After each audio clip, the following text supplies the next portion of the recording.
এক কথায় কোন নায়ককে তার পাশে এখন সবার আগে মানাতো? কেন সিয়াম?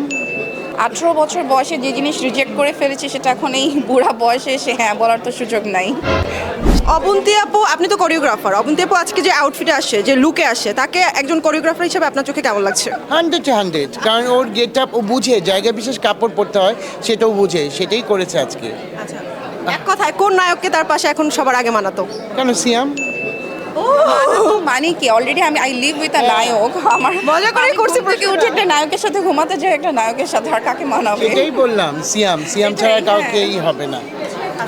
আপনার যে আউটফিট, আপনি যেভাবে আজকে সেজে আসছেন, আপনাকে দেখতে নায়িকাদের মতো লাগছে। তো এখন যদি কেউ আজকে নায়িকা হওয়ার প্রপোজাল দেয় যে অবন্তী নায়িকা হও বা সিয়াম আহমেদেরই নায়িকা হও, আপনি কি বলবেন?